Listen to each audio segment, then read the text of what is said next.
நெறைய பேரு நான் ஒரு நாளைக்கு வந்து குறைஞ்சது 2 லிட்டர் இல்ல 3 லிட்டர் வந்து தண்ணி குடிக்கணும்னு நெனைக்கிறேன். ஆனா என்னால அத எடுத்துக்க முடியல. நெறைய பேர் வந்து டைம் டேபிள்லாம் போட்டு வச்சு தண்ணி குடிக்கிறாங்க. தண்ணி அதிகமா இன்டேக் ஆகல அப்டின்னா, கிட்னி ஃபெயிலியர் ஆகுறதுக்கு கூட வாய்ப்பு இருக்கு அப்டின்னும் மருத்துவர்கள் வந்து சொல்லியிருக்கிறாங்க.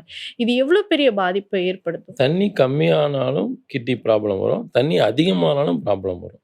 அதிகமாச்சுன்னா, கிட்னிக்கு வேலை அதிகமாயிடுச்சுங்க. வேலை அதிகமாகும்போது அது ஸ்ட்ரெயின் ஆகும். அப்பவும் ப்ராப்ளம் வரும். தண்ணி குடிக்கவே இல்லன்னா, பாடியும் ரொம்ப ட்ரை ஆயிடும். அப்ப கிட்னி என்ன பண்ணும்? தண்ணி கேட்டுக்கிட்டே இருக்கும். ஏங்கிட்டே இருக்கும். அந்த ஏங்கும்போது நம்ம குடுக்காதம்போது அது தவறாகும்.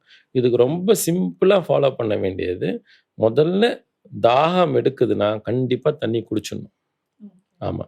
தாகம் எடுத்தா குடிச்சிடணும். கொஞ்சம் கொஞ்சமா குடிக்கிறது நல்லது. ஒரேடியா தண்ணி எடுத்து வாயில ஸ்பீடா குடிப்பாங்க. மேல பார்த்துக்கிட்டே ஸ்பீடா குடிப்பாங்க இல்லையா? அந்த மாரி குடிக்கக்கூடாது. நாக்குல பட்டு உமிழ்நீரோட சேர்ந்து தான் தண்ணி முழுங்கணும். இப்படி போங்கும்போது மெடிசின் வேல்யூ அதுல இருக்கு. இந்த உமிழ்நீரே வந்து மெடிசின் தான்.